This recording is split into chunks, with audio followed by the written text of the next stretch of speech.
Meus queridos alunos da nossa Escola Bíblica Palavra Viva, nós estamos dando início a mais uma aula e hoje nós vamos tratar de um assunto muito interessante. Vamos hoje ver a mudança do nome de Jacó para Israel.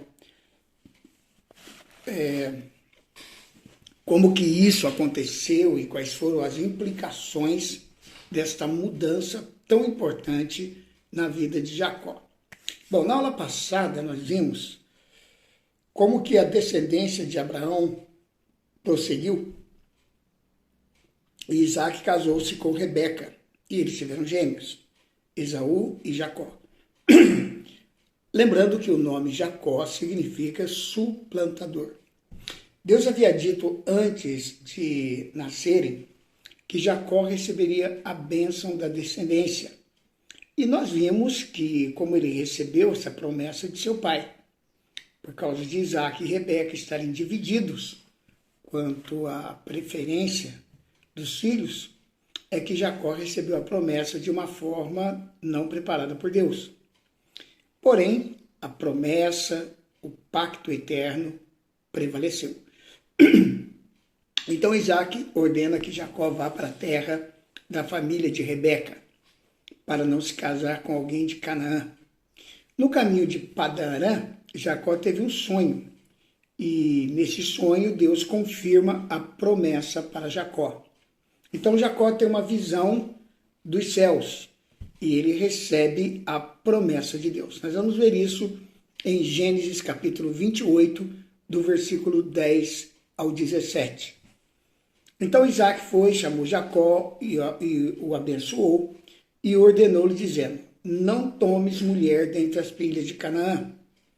Levanta-te, vai a Padã-Arã, a casa de Betuel, pai de tua mãe, e toma de lá uma mulher dentre as filhas de Labão, irmão de tua mãe. Deus Todo-Poderoso te abençoe e te faça multiplicar, te faça frutificar e te multiplique, para que venhas a ser uma multidão de povos. E te dê a bênção de Abraão, a ti e a tua descendência contigo, para que herdes a terra de tuas peregrinações, que Deus deu a Abraão. Assim despediu Isaac a Jacó, o qual foi a Padã-Arã, a Labão, filho de Betuel, arameu, irmão de Rebeca, mãe de Jacó e de Esaú. Ora, viu Esaú que Isaac abençoara Jacó e o enviara a Padã-Arã para tomar de lá a mulher para si, e que, abençoando-o, lhe ordenara, dizendo: não tomes mulher entre as filhas de Canaã. E que Jacó, obedecendo a seu pai e a sua mãe, foi a Padã-Arã. Vendo também Esaú que as filhas de Canaã eram más aos olhos de Isaac, seu pai, foi-se Esaú a Ismael, e além das mulheres que ele já tinha, ele tomou por mulher a Maalate, filha de Ismael, filho de Abrão, irmão de Nebaiote.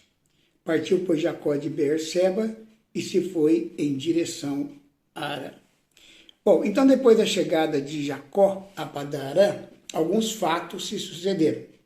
Primeiro, Jacó encontra a casa de seu tio Labão, irmão de Rebeca, e se casa com Leia, filha de Labão. Bom, vocês viram que esse casamento foi um casamento bem complicado, porque, na verdade, Jacó se apaixonou de imediato por Raquel, a filha mais nova. Era muito bonita, muito formosa. Leia, ou Lia, não era tanto, Alguns acham até que ela tinha uma pequena deficiência visual, outros acham que ela não era uma jovem tão expressiva, tão fulgurante assim como Raquel. A grande verdade é que Labão monta um plano e ele consegue trocar na hora do casamento as duas irmãs. E aí então Jacó acaba se casando com Lia por 7 anos de trabalho para o seu tio Labão, como pagamento, como dote, já que ele não tinha nada a oferecer. Mas aí Labão então faz uma segunda oferta para Jacó, olha, por mais 7 anos que você trabalhe, assim que passar o período da lua de mel, eu já te dou a minha outra filha, e aí então você casa com Raquel e trabalha para mim mais 7 anos. Jacó aceitou o acordo, então ele casa-se depois com a outra filha, Raquel. Aí nasceram os filhos de Jacó, de Leia, Raquel e das suas servas. 12 filhos que dariam origem às 12 tribos de Israel. Rubem, Simeão, Levi, Judá, Issacar, Zebulon, Benjamim, Dan, Naftali, Gade, Azer e José. A promessa de Deus a Abraão e Isaac também foi oferecida a Jacó. Mas isso não era suficiente para o neto de Abraão. Jacó precisava estabelecer seu próprio relacionamento pessoal com Deus, porque os outros patriarcas tiveram um relacionamento pessoal com Deus. Mas nós podemos observar aqui que Jacó não teve a mesma experiência. Jacó era incrédulo. Jacó andava de acordo com a própria cabeça dele, né? E como Deus não possui netos, cada um de nós precisa ter um relacionamento pessoal com ele. Então Jacó também precisava ter a sua experiência pessoal com Deus. Jacó era suplantador e sempre queria estar por cima dos homens e de Deus. Foi assim com Esaú, com Labão, né, seu tio, e com Deus também. Com Deus também. Com Deus, Jacó fazia todos os planos, aí depois ele falava, Senhor, abençoa meu plano, livra-me. Aí então o Senhor será o meu Deus de verdade, que ele estava sempre tentando fazer uma troca com Deus. Em Gênesis capítulo 28, 18 a 22, nós vamos ver que Jacó levantou-se de manhã cedo, tomou a pedra que pusera debaixo da cabeça e pôs como coluna, e derramou azeite ali em cima. E chamou aquele lugar Betel, porém o nome da cidade antes era Luz. Fez também Jacó um voto dizendo, se Deus for comigo e me guardar neste caminho que vou seguindo, e me der pão para comer e vestes para vestir, de modo que eu volte em paz à casa de meu pai, e se o Senhor for o meu Deus, então esta pedra que tenho posto como coluna será a casa de Deus, e de tudo quanto me deres, certamente darei o dízimo. Então veja só que interessante. Após Jacó ter recebido a promessa de Deus, ele coloca condições a Deus e manifesta a sua incredulidade. Mas Deus pode abençoar alguém na velha natureza? É claro que não. Porém, Deus não desiste de Jacó. E quando Jacó está voltando com a sua família à terra de Canaã, Deus dá um aperto em Jacó. Como se Deus falasse, Jacó, você é o herdeiro da promessa. E agora eu vou te abençoar de verdade. Você não será mais suplantador. Jacó saiu de Padã e quando chegou no ribeiro chamado Jaboque, ele sentiu que tinha que permanecer lá. Passou toda a sua família pelo rio, porém ele permaneceu ali, ele não passou pelo rio. Em Gênesis 32, de 22 a 32, nós vemos que naquela mesma noite ele se levantou e tomando as suas 2 mulheres, suas 2 servas, seus 11 filhos, passou o val de Jaboque. Tomou-os e fez-os passar o ribeiro e fez passar tudo o que tinha. Jacó, porém, ficou só e lutava com ele um homem até o romper do dia.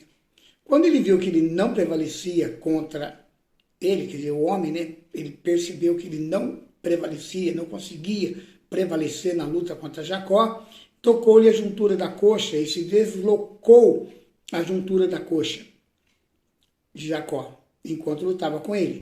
Aí disse o homem, deixa-me ir, porque já vem rompendo o dia. Porém Jacó respondeu, não te deixarei ir, se não me abençoares. Aí ele perguntou, qual é o teu nome? E Jacó respondeu, meu nome é Jacó. Então disse, não te chamarás mais Jacó, mas Israel, porque tens lutado com Deus e com os homens e tens prevalecido. Perguntou-lhe Jacó, dize-me, peço-te o teu nome. Aí o homem respondeu, por que perguntas pelo meu nome? E ali o abençoou, pelo que Jacó chamou o lugar Peniel, dizendo, porque tenho visto a Deus face a face e a minha alma foi preservada. E nasceu o sol quando ele passou de Peniel e cocheava de uma perna. Por isso os filhos de Israel não comem até o dia de hoje o nervo do quadril que está sobre a juntura da coxa, porquanto o homem tocou na juntura da coxa de Jacó, no nervo do quadril. Essa passagem é estranha, mas é maravilhosa. Jacó prevaleceu com os homens, lutou com Esaú e conseguiu a primogenitura. Lutou pela bênção e conseguiu a bênção. Lutou com Labão e venceu Labão. E agora diz que lutou com Deus e ele prevaleceu. Mas será que prevaleceu mesmo? No começo da luta, diz que Jacó lutava com um homem. E no final, nós vamos ver que ele lutou com Deus. Como podemos concluir isso? Jacó diz no verso 30, tenho visto Deus face a face e a minha vida foi preservada. Ele entendeu que era Deus. Quando Jacó diz no verso 29, dize-me, peço-te o teu nome, Deus respondeu, por que perguntas pelo meu nome? Deus já havia falado quando mudou o nome de Jacó para Israel, pois a terminação El quer dizer Deus. A Bíblia diz que nunca ninguém viu a Deus, o Pai, né? Deus, o Criador. Deus aqui, neste caso, esse homem que lutou com Jacó, é o próprio Jesus Cristo, antes da sua encarnação, como homem. Nós vamos estudar mais adiante, quando veremos as aparições de Jesus no Velho Testamento. Toda vez que no Velho Testamento alguém diz que viu, conversou, é tocado por Deus, é uma cristofania. É Jesus Cristo antes da sua encarnação. Deus é visto só na pessoa de Jesus, ok? Então, lutava Jacó com um homem. E o que aconteceu no começo da luta? Verso 25. Vendo este. A quem se refere a expressão este? Ao homem que lutava com Jacó, é claro.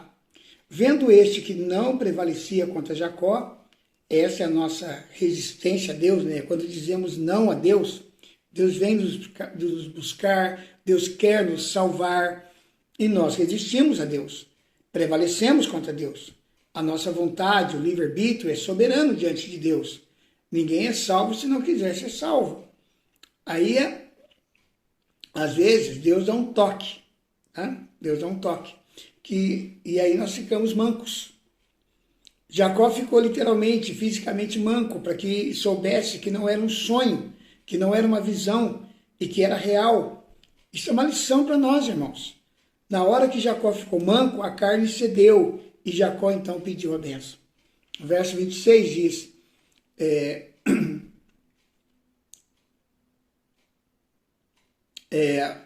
Deus ele pôde dizer agora com outro sentido, né? No verso 26, no verso 28 ele diz, tens lutado com Deus e tens prevalecido. Na luta com Deus, quando Deus consegue nos deixar mancos e pedimos a bênção, nós prevalecemos, isto é, nos submetemos a Ele. E é o contrário do que o mundo pensa. Agora, aqui, Jacó prevaleceu a favor de Deus. Quando Jacó foi ferido, é que então ele entendeu. E aí que parou a resistência contra Deus. Às vezes, Deus tem que usar esses métodos conosco também. Deus, com relação a Jacó, poderia abençoá-lo agora. É como se Deus falasse assim, ó, Jacó, a bênção que você recebeu, da forma como recebeu, não é suficiente para o herdeiro da promessa entrar na terra prometida. Quando Deus queria ir embora e Jacó havia entendido tudo, Jacó disse, agora eu quero ser abençoado. Então no verso 26, não te deixarei ir se não me abençoares. Temos que falar assim com Deus, Senhor, enquanto não receber a tua bênção, não te deixarei ir. Isso é prevalecer, isso é insistir na intercessão, na oração, no relacionamento pessoal com Deus. Não te deixarei ir se não me abençoares. Então no verso 27, Jacó teve que fazer uma confissão e ele ia mudar de nome. Isso é um tipo, uma figura do novo nascimento. Primeiro você tem que confessar. Como é que você se chama? Aí você fala, eu sou um pecador. Eu sou o pecador. E Jesus fala assim: quando eu aceito como Salvador, você não é mais chamado pecador. Agora você é chamado santo, separado do pecado. Quando Deus falou, qual é o teu nome? Ele respondeu, suplantador. Então Deus falou no verso 28, suplantador não será mais o seu nome será Israel. Deus declarou a Jacó, você prevaleceu, porque no final ele foi abençoado. Então Jacó pergunta no verso 29, dize-me, peço-te o teu nome. E Deus responde, por que perguntas pelo meu nome? O nome já estava no final de Israel, né? A expressão El, Deus. Então Jacó agora, Israel, entendeu perfeitamente no verso 30. Aquele lugar se chamou então Peniel. Vi Deus face a face e a minha vida foi salva. Assim surge Israel. Jacó é o nome, uma figura usada para nossa velha semente, suplantador contra Deus. E Israel é um nome, uma figura usada para a semente espiritual, onde tudo se faz novo. Vi Deus face a face e a minha vida foi salva. Assim, Jacó deixa de ser o suplantador para se tornar um príncipe que lutou contra Deus e contra os homens, com Deus e com os homens, e venceu. Assim, nós encerramos esta nossa aula e nós vamos começar a ver como se deu a escravidão de Israel no Egito, na nossa aula, na nossa lição de número 32, certo? Vamos ver uma série de acontecimentos que se sucederam após o fechamento, né, dessa formação dos patriarcas para dar início ao povo de Israel. Que Deus o abençoe ricamente, meu querido aluno, que a bênção do Senhor esteja sobre a sua vida, sobre a sua família, sobre o seu trabalho, e que o Senhor possa continuar te abençoando cada vez mais. Esse é o nosso desejo e a nossa oração em nome de Jesus. Não se esqueça de curtir o nosso vídeo, dar o seu like, você pode compartilhar esse estudo com outras pessoas e também, se ainda não é inscrito, inscreva-se no nosso canal. Que Deus o abençoe e até o nosso próximo encontro com o nosso curso Panorama Bíblico aqui na Escola Bíblica Palavra Viva.